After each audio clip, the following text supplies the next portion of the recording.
મને તો કોઈ પૂછે કે 12 સ્કંદના 335 અધ્યાયના અને 18,000 શ્લોકોના આ ભાગવત મહાપુરાણનો કેન્દ્રવર્તી વિચાર શું છે, એનો મૂળ સંદેશ શું છે? તો આચાર્યોના આધારે એમ કહી શકાય કે ભાગવતના 3 જ સંદેશ છે, 3 વસ્તુ શીખવાડે છે કે મનુષ્યએ આ પૃથ્વી ઉપરના બીજા મનુષ્યોની સાથે કેવી રીતે બિહેવ કરવું, કેવી રીતે રહેવું. માણસ માણસનો દુશ્મન બને, માણસ માણસને મારી નાખે, ધર્મને નામે મારી નાખે, મઝહબને નામે મારી નાખે.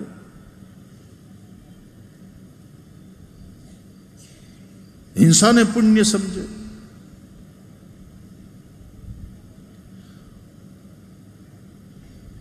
અહીંયા તો એમ કહેવાયું દ્રષ્ટિપૂતમ ન્યસેત પાદમ.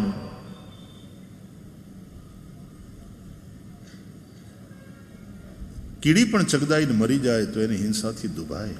તો મનુષ્યોનો વ્યવહાર મનુષ્યો સાથે કેવો હોવો જોઈએ એ ભાગવત શીખવાડે છે. બીજું, મનુષ્યોનો વ્યવહાર મનુષ્ય સિવાયની જે જીવ સૃષ્ટિ છે આ પૃથ્વી ઉપર એની સાથે કેવો હોવો જોઈએ. આપણે ગાયોને ચારો આપીએ, નિરણ નીરીએ, ગાયોનું તો ધ્યાન રાખીએ, કૂતરાનું ધ્યાન રાખીએ. એટલે આપણે ત્યાં પદ્ધતિ કે અગ્નિ જમાડી લે બેનો, ભોજન રસોઈ તૈયાર કર્યા પછી તો પહેલી રોટલી ગાય માટે બનાવીને અલગ કાઢે, છેલ્લી રોટલી કૂતરા માટે રાખે, શેરીનું કૂતરું એને આપે. આવી એક જીવનશૈલી હતી આપણી સંવાદિતાવાળી. હવે અગ્નિ જમાડવાનું ગયું કારણ કે આપણી લાઈફસ્ટાઈલ બદલી. પહેલી રોટલી ગાય માટે કાઢવાની હતી, એ પતિને ખવડાવી દીધી કારણ કે એને ઓફિસે જવાની ઉતાવળ. એટલે પહેલી રોટલી ગાય માટે હતી, પતિ ખાઈ ગયા. ત્યારથી બચાડા બધા પતિ ગાય જેવા થઈ ગયા, ગાયના ભાગની ખાઈ ગયા. છેલ્લી રોટલી કૂતરા માટે હતી, એ કોણ ખાઈ ગયું એ નથી કહેવું,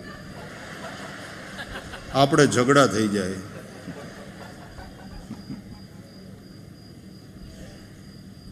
પણ ત્યારથી હસવાનું ઘટ્યું ને ભસવાનું વધ્યું.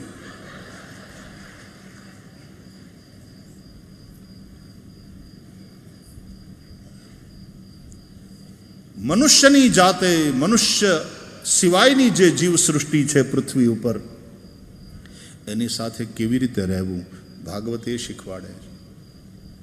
અને ત્રીજો સંદેશ, મનુષ્યનો વ્યવહાર પ્રકૃતિ સાથે કેવો હોવો જોઈએ, મધર નેચર સાથે કેવો હોવો જોઈએ.